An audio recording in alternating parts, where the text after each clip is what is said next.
This is the first YouTube video I've ever made. Because of Israel's war on Gaza, I feel the need to become politically active and speak publicly about how I feel and what I think.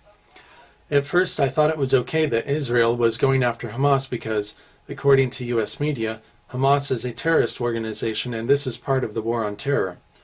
But with the more complete information available through the internet, I have come to realize the unfairness and injustice that has been happening to the Palestinian people.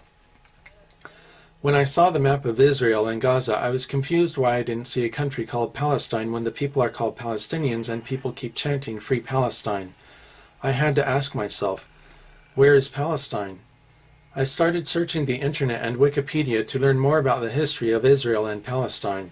I wanted to learn why there has been such a long and ongoing conflict between them. I also went to YouTube and typed Gaza into the search field. Then I changed the search filter at the top of the results list from uploaded anytime to uploaded this week.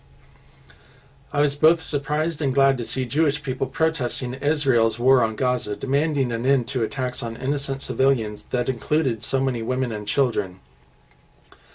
I was even more surprised to learn that Jewish people in the US have been protesting Israeli treatment of Palestinians for years.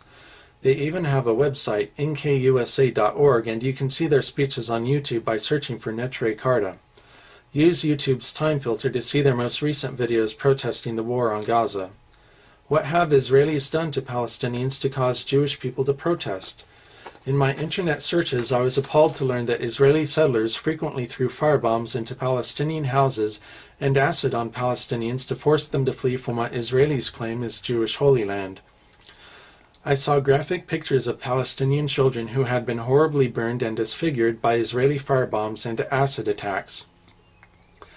If you want to see what I saw, go to Flickr.com and search for Palestinian child burned. You will see quite a few photos of burned Palestinian children by scrolling down through the results.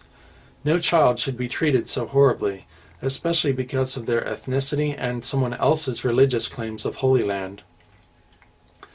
I was also appalled to learn about what happened to the 23-year-old American volunteer Rachel Corrie, and in the name of justice, I need to speak on her behalf.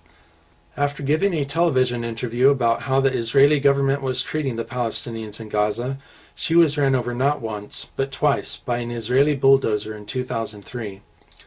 To understand why she was killed, you must see the television interview she gave. You can find the video on YouTube by searching for Israel Slaughters American Volunteer. Pause this video if you need to write this down. To see her photo, go to Flickr.com and search for Rachel Corrie Bulldozer. She and others were standing unarmed and peacefully in front of the house of a Palestinian doctor to protest the destruction of Palestinian houses by Israelis. The others who were with her said there was no way that the bulldozer driver couldn't see her. They were wearing fluorescent vests, waving their arms, and shouting through a bullhorn. In the United States we have a word for such an act. It's called murder. The bulldozer driver and the Israeli government claim it was an accident. Who should we trust more to tell the truth? Should we trust the Israeli government or the people who saw it happen? Watch the television interview she gave before she was killed and you'll know whom to trust. Because of what she said about the Israeli government before she was killed and their omission of details about her death, I would like to ask the international community to conduct an independent investigation into her death. They can kill the messenger, but they can't kill the truth. I have posted this video as a response to the video titled Why Israel Won't Let Reporters into Gaza. On MSNBC's Rachel Maddow show, Richard Engel reports that an Israeli official told him Israel won't let reporters into Gaza because they don't want anyone reporting on the humanitarian situation in Gaza. They want to manage the image of the war on Gaza, so they plan to keep reporters out until news coverage switches to the presidential inauguration on January 20th, and by that time they expect people will be too preoccupied with news on Obama's new presidency to care about news on Gaza anymore. Israel. What have Israelis done to the Palestinians that you're not telling us about? What have Israelis done to the Palestinians that you're hiding from us? We want to know. I did not see a Hamas militants using children as human shields as you claim. What do? Do they line children up in front of them and shoot over their shoulders? Where are the pictures? Are you lying to us to gain our support? We need to get as many video cameras and reporters as possible into Gaza so we can see what Israel is doing to Palestinians. We need some serious investigative reporting done so we can see what's been going on. We need to see how Israel is making them live. The disproportionality of Israel's attack on Gaza strikes me like someone filled with hatred that was just looking for an excuse to lash out at their victim. How else can we explain their use of bombs that explode and spread out over the city as shown in some videos? It's as if they are trying to maximize civilian casualties. This is not a war on terror. It's a terrible war. To supporters of Israel who are offended by my concern for the Palestinians, I am offended that you are offended. Everyone has the right to freedom and happiness regardless of their religion. No group of people should be oppressed by another group that thinks themselves holier. And no one can be holy if their actions are unholy. The walls that Israel has built around Palestinians are monuments to the Israeli hatred and oppression of them. Like the Berlin Wall, the Gaza Wall must fall. Israel cannot take away the freedom of these people, cut off their resources, and force them to live in poverty. What Israel is doing to the people of Gaza is destroying their ability to live healthy lives and flourish. It isn't right and it isn't fair. It's a horrible injustice and it must stop. We must not let any group of people oppress another group regardless whether or not members of the oppressing group had been previously oppressed themselves. As a global community, we cannot afford to look the other way. We must not remain silent.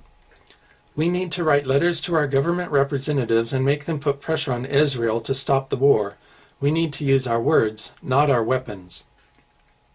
Since Israel is trying to suppress news coverage of the war on Gaza by denying reporters access to the area until Obama becomes president, I propose that we bring Gaza back into the news by staging a Peace and Freedom March on the first Saturday after the presidential inauguration.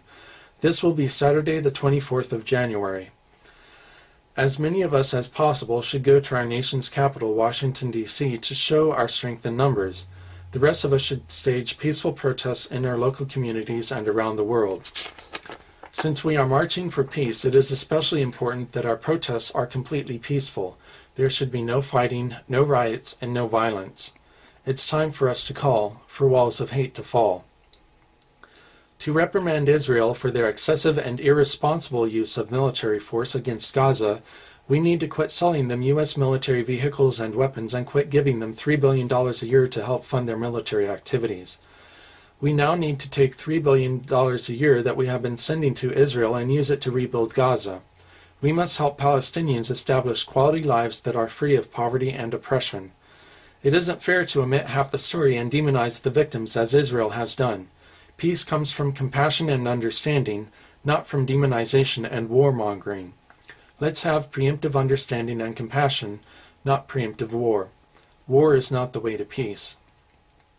To ensure that our right to free speech cannot be censored or silenced, please go to MediaConverter.org and make backup copies of my video and the videos I have mentioned. If they should mysteriously disappear from YouTube, please repost them on both YouTube and other websites. People have a right to know the truth. If I understand YouTube right, you can click my user ID and subscribe to my webpage to hear about new videos I add. Please subscribe to my YouTube webpage if you would like to hear future comments from me. Thank you.